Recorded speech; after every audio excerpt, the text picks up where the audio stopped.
Hello, everybody. My name is Chaim Dovid Targin. It's great to be with all of you, wherever you are in the world right now. We're here in the holy city of Sfat.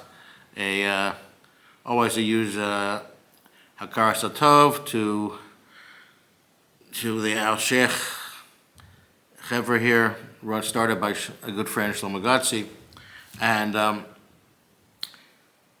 if you would like to connect with me afterwards, my website is chaimdavid.org, Chaim David.org, or David. Erev Pesach 2003, 21 years ago, maybe the day before, I'm not sure. I was privileged to visit with an autistic Kabbalist in Yerushalayim. I was with two other people. One had a very strong connection with him, and he wasn't speaking to anybody in that time. He was totally closed down, but because of the connection someone else had, we were privileged to meet with him. And we spoke with him for 2 hours, and I have very detailed notes. And basically everything he said panned out. And this was just the beginning of when my own mystical gifts had opened up. So it was a privilege to be there. And a lot of the messages were private, but the last hour were all messages about what's happening cosmically, what's happening around the world. And what he said was amazing. The person I spoke with, his name was Ben. There were two who were very famous, Ben and Donnie. You can look them up online. And Ben mainly spoke about things on a cosmic level. And what he said was this, among many other things. He said the Shekhinah, the divine presence, had already left France and was leaving England. What does that mean? Well, the Shekhinah, the divine presence, is obviously the feminine aspect of Hashem. It's the Shem Adnut, Aleph, Daled, Nud, and Yud. And the Shekhinah is what actually, the aspect of Hashem that resides in the Kodesh Kadoshim, in the Holy of Holies, in the Beit HaMikdash, in the temple. But why was it relevant to everything we're doing? And I speak around the world on the Geula, what's happening on a Shemaim level, an upstairs level, who's who in the Geula.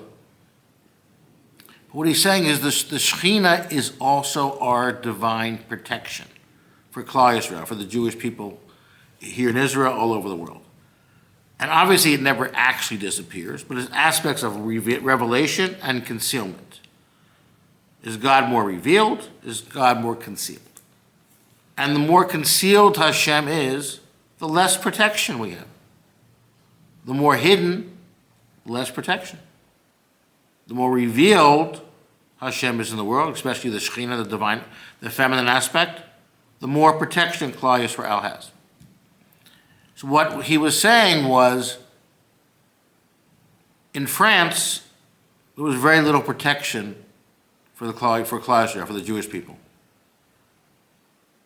It already left, so to speak, almost totally concealed. England was happening. And look what happened in the last 20 years. Okay? The first European country to be hit hard by terrorism was France. Because it has a tremendous number of people who hate us. And the traditional, historic French government and people can't do anything to stop it. And I was actually supposed to speak in Paris, and right before I got there was the Bataclan Theater, for those who remember, one of the great horrible terrorist attacks in France, and I ended up going anyway, because I was stopping elsewhere on the way over. And I was staying with a friend, and I was staying at his grandparents' place. Literally 100 meters here was one terrorist attack, 200 meters here was another terrorist attack. The place was out of control. Flowers everywhere. In Israel, obviously, unfortunately, we've experienced that more than normal. I could talk a lot more just on that, and I actually wrote an article, What Really Happened in Paris, if you want to see on the chaimdavid.org site. But I want to speak today about something else. And something critical, especially for those of you outside of Israel. For those of you inside of Israel, where we have tremendous levels of protection in Shmirah, please share this with your friends and family. Because I've been talking about this for the last 15, 20 years. And I have a group of around 50,000 people who I speak to regularly, and they've had enough of this, but they haven't voted with their feet. So about 2 weeks ago, November 17th, I was at the cave of HaNavi, Elijah the prophet, in Haifa, in Mount Carmel. Amazing place to visit. And I'm someone, for those who know me, this may sound normal. For those people in Tzfat, you get it. For those people who may be hearing this the first time, who is this guy talking about going around to the graves of different tzaddikim? And Elijah wasn't actually a grave because he never died. He flew away. And he comes back regularly at every bris, as well as in disguise all the time to help us achieve things. And when I go to these places, messages come down all the time. And never say always, never say never, but for the vast majority of the time, the messages have almost always proven out. And what came down now, which I've been talking about for a long time, he said, basically, we are in Chutz La'aretz, outside of Israel. We're in code red. And he was very, very adamant, saying very clearly, the time to leave is now. And spelled it out, N-O-W. Tell them the time to leave is now. Meaning, for the Jews around the world, the game is up. You need to get out. Again, I've been saying this for a long time, but there's a lot more to this. People need to understand what's happening. And just as a bit of proof, a few weeks before, a month before, I was there also. And the message, I was there the day before the whole beeper attack went off. And if you want to check on Facebook, I have the whole thing written down there, what came down word for word. But very simply, he basically said, whatever happens is going to bounce back at them. He says they're not going to know what hit them. Front page of the Jerusalem Post the next day, they didn't know what hit them. So he actually was channeling the newspaper ahead of time, or sending it down. And talked about literally the whole thing of what was happening, things bouncing back, because I've had visions for the last 20 years of missiles reversing. That even happened now. People shot missiles, the Iranians were shooting missiles at us, didn't work, they came backwards and hit them. The only ones died in the Iranian attack were the Iranians. So, again, there's more in all these pieces, but I want to kind of just go through a lot of things really quickly. The message is critical because half of Klal Yisrael, half of the Jewish people, are outside of Israel. And let me be very clear. Okay? And I'm very much a rational person. I'm not someone who's likes to stir the pot, so to speak, unnecessarily. Okay, my background is finance. I ran 7 companies before my mystical gifts. I was privileged to open up about 20 years ago. And I said, because we're in the Geula now. Obviously, we're not in the revealed part. We don't know. Mashiach is not revealed just yet. But it's happening at an extremely close time period. Okay, Hashem sometimes changes things. I'm not going to reveal the dates. But let's just say, God willing, extremely close. So why is this important? There's 3 things needed to bring the Geula. Okay, one is Achdut, unity. And that'll be the end game, the very, very end. Because if we look at what happened on October 6th, we had the exact opposite of unity. Okay? And on some levels, what happened may have happened just because we were literally at the tipping point of destruction. And Hashem said we need unity. And we've never had such unity since Matan Torah until October 7th, 8th. So obviously we like things to happen in a sweeter way. That's what we're here to bring. But one, we need achdut, we need unity. Okay. Secondly, we need real emunah. Not just, obviously simple emunah pashuta is very important. But it's emunah in the whole divine system. Why? Why is that so important? Because what's the first aveira in history? Most people would say eating the fruit. They're close. But no. It was actually Chava, Eve, listening to the Lashon Hara of the Nachash, of the snake.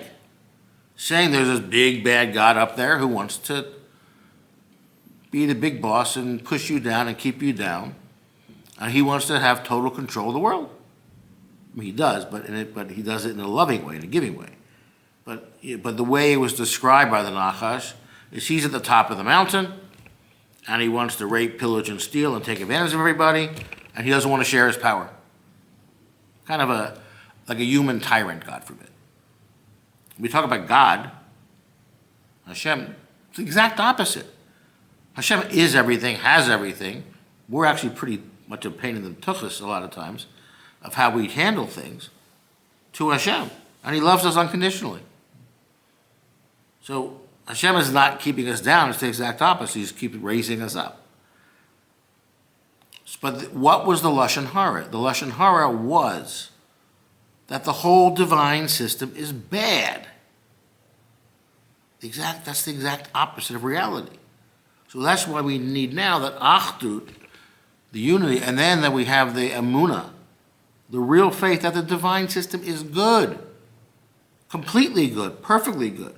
We don't always understand it, because things are not always sweet, and that's why we need to always daven, we need to always pray very hard that everything happens very sweetly, because it doesn't.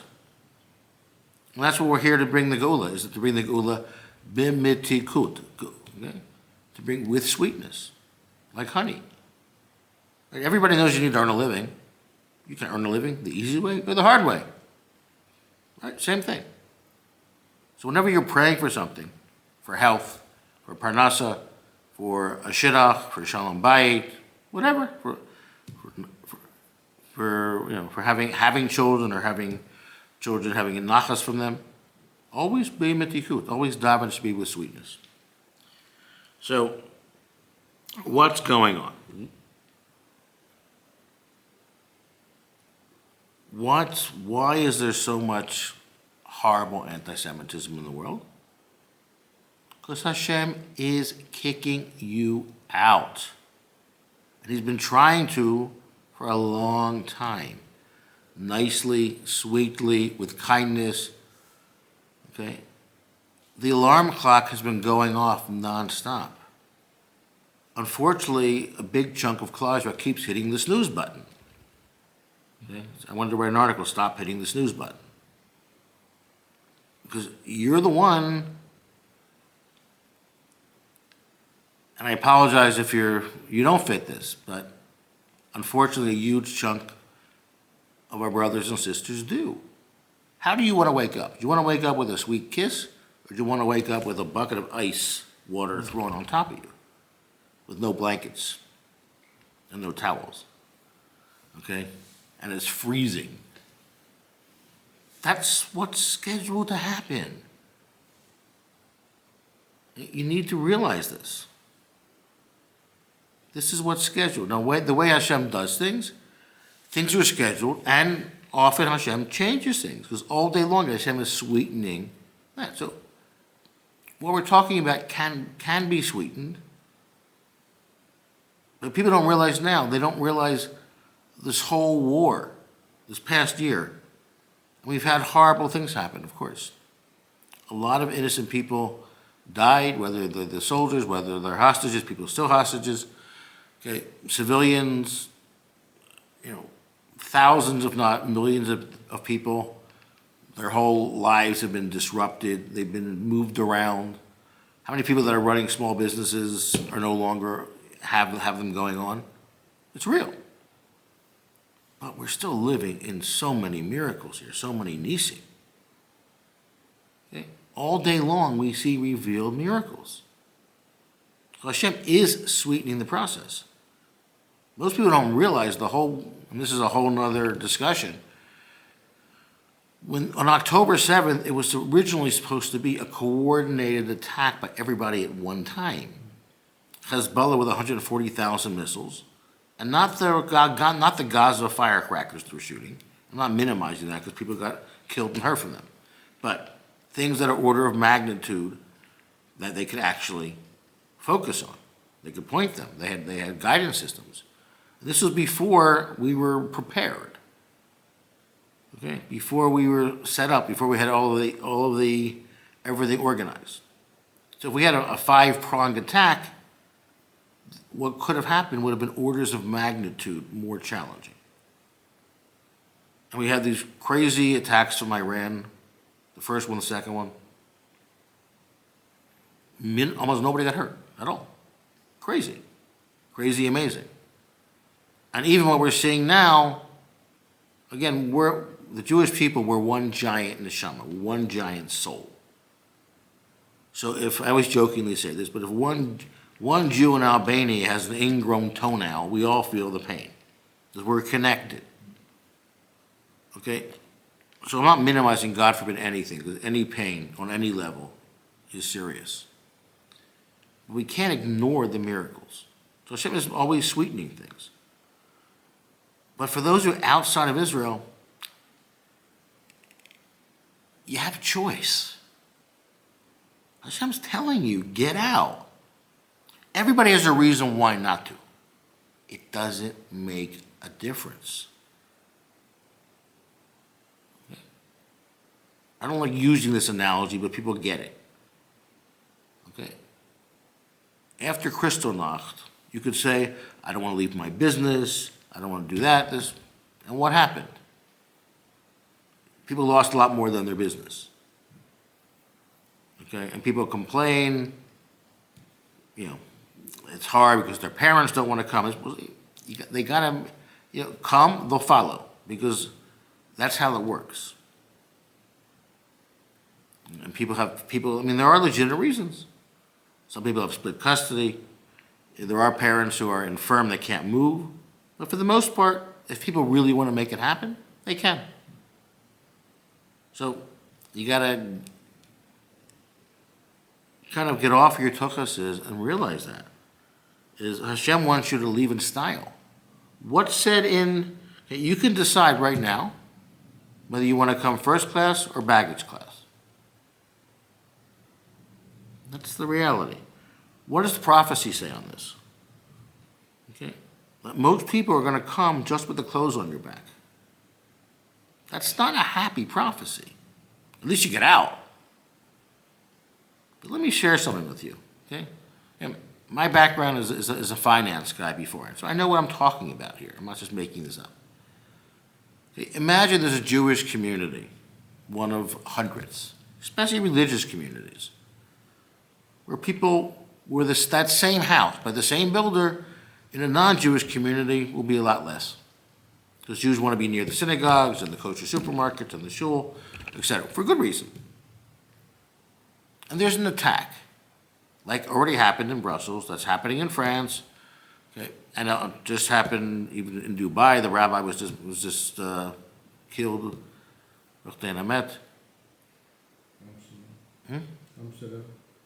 Amsterdam. Not Brussels. Yeah, Amsterdam was the big one, right? Okay, all of these are signs to get out.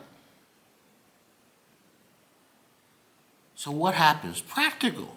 Most people that want to, at least are interested in Israel, most people, the main issue is financial. What am I going to do there? I don't speak the language so well, I don't do this. Legitimate. But it doesn't make a difference. If they come in your house looking to attack you, or the attacks come just because a lot of Europe is going to be destroyed, because Europe is the body of Esav. Everything here going on now is biblical. America is the head of Esav. Europe is the body of Esav. Europe has no redeeming qualities. The energy of Esav is deceit. Okay? That's what it's been from the beginning. We read the Torah, you feel all about Esav's deception. Okay? I've lived a big chunk of my life in Europe. I've been in business there. I saw lots of things there really not healthy.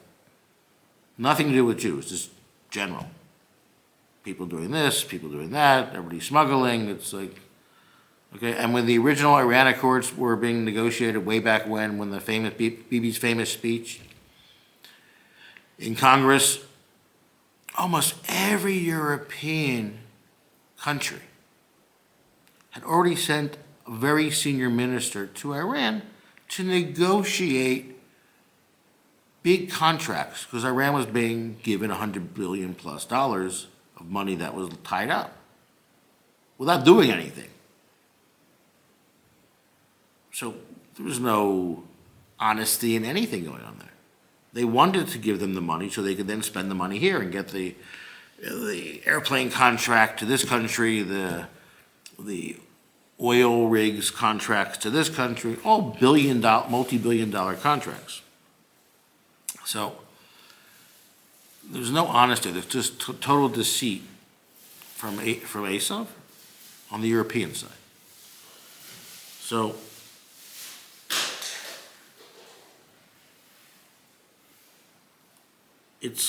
what I was saying about the financial piece. So anywhere in the world where there's Jewish communities, let's say there's a riot, whether it's a riot of Muslims that hate us, a riot of Klan members, doesn't make a difference. What happens? Jews traditionally run. Okay, they go away. And there's always, in every community, there's always a whole bunch that already wanted to make Aliyah, but they had a question here. They wanted to wait until this was convenient and that convenient. And after this, they go, you know what? They sit down over dinner, we're out of here. The next day, 20 houses in Teaneck, New Jersey, in Englewood, in parts of Brooklyn, in Golders Green in London. What's the area in Amsterdam? Bedville in Amsterdam. I guarantee there's a lot of signs for sale now of houses, of apartments. And what happens? You have a Jewish area. There's no buyers except other Jews because the houses are more expensive. So imagine you have $1 million property and the bank owns half. Right? And all of a sudden, 25 houses are on the market. That $1 million property is now at 900. And then the neighbors find out, oh, you're selling. They're all terrified they're going to be the last. So you go from 25 houses for sale to 100 houses for sale without buyers. So that $900,000 price is now $750,000. This could happen in a few weeks to a month that most people are now underwater. You can't even sell your house for the $500,000 the bank owns. Like that. There's plenty of stories where this has happened in other cases, so this is not our imagination. Okay? And every day, we're seeing more attacks on Jews. It's completely irrational, but it's happening. Okay? So this is why the message from Eliyahu HaNavi, and I encourage you to read the other articles that have come down on my site, and you'll see that it's been throughout the last 20 years, what's come down has proven accurate on almost every level. Now,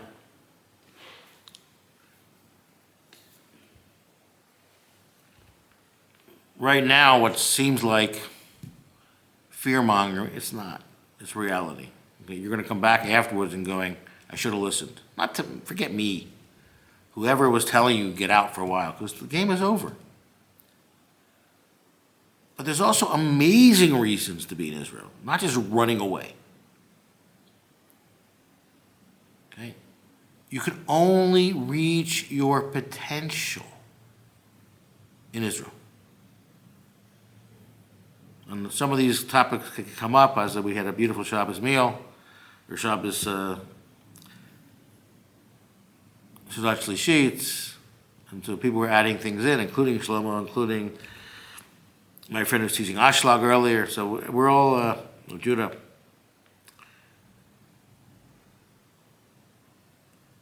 You can only reach your potential. There's an amazing teaching from the Chesed LaAvraham, who was an ancestor of the Chidah. His name is Avraham Azulai. Crazy, amazing story behind it. He was a student, so you have the Ariyah Kadosh here in the holy city of Tzfat, brought down the most amazing teachings since Rabbi Shimon Bar Yochai. His top student, but he wrote very little. His top student, Chaim Vital, was the primary author of the works of the Ari, called Kitvei Ari. But he never, once it was written, he said the world's not ready for it. And when he died, he said it has to be buried with him. Most people don't know this. Comes along two men, Yaakov Netzach and the Chesed LaAvraham, Avraham Azulai, who were friends with Shmuel Vital, Chaim Vital's son. And they said, we want to get access to it. Well, he said, Chaim Vital said, you have to bury it with me. What do you do? So he did a dream meditation and got permission from Chaim Vital to dig him up and take the works. So you got to see this image. Chaim Vital had everything right here. His hands were like that when he was buried. And of course, he's a tzaddik, so he didn't deteriorate.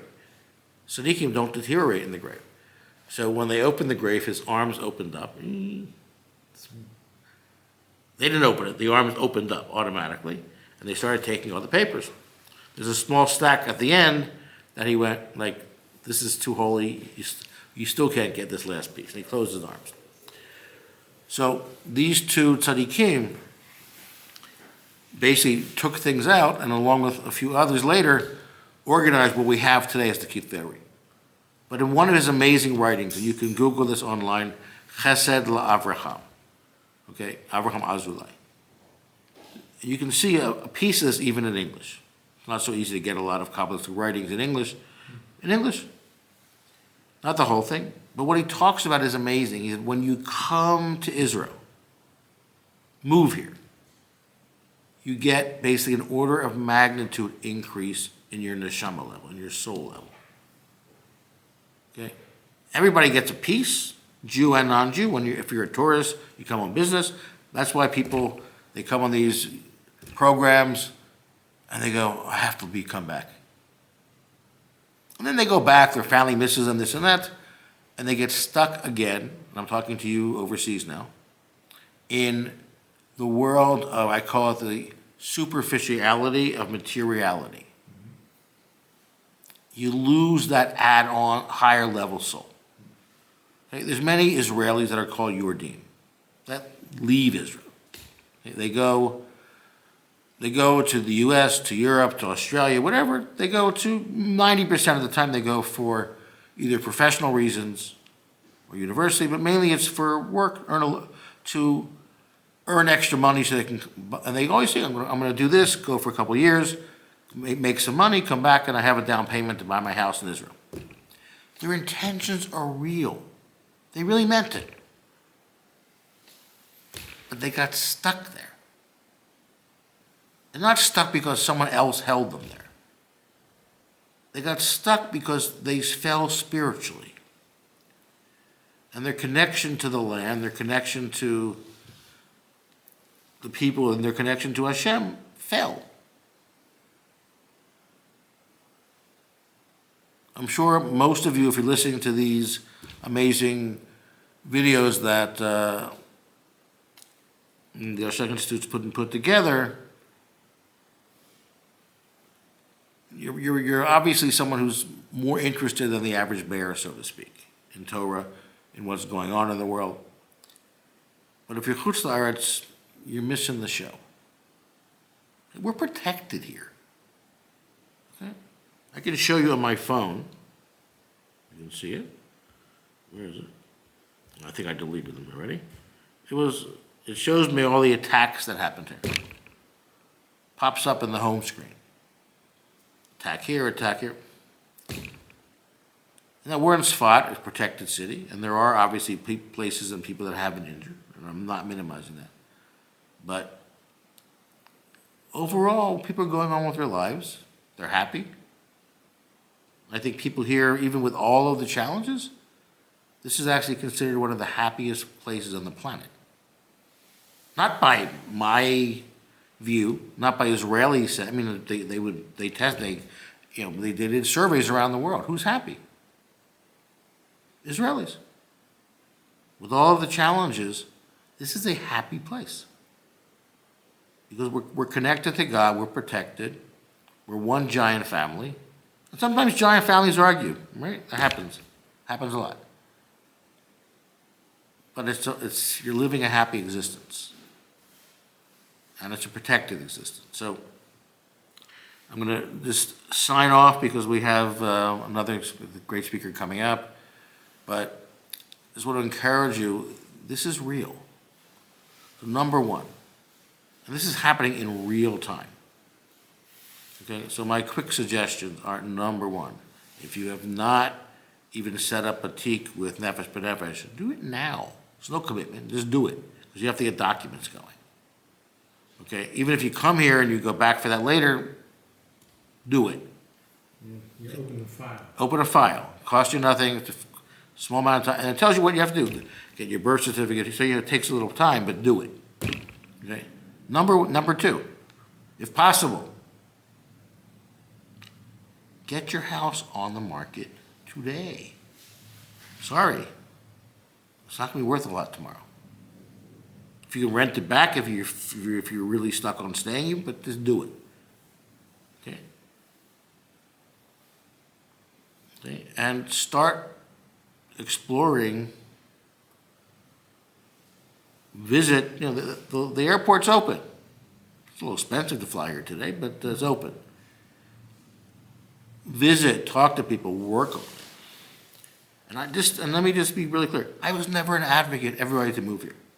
You know, most Israelis historically come here. You know, people are thinking it's like they want you to share the misery. No, first of all, it's not misery. It's amazing. But secondly, because I always believed everybody has different missions in the world to do. Some in Europe, some in America, some in Australia, some in Africa, wherever. But all of the tzaddikim today, every major tzaddik, every major Kabbalist is in complete agreement right now that you need to come.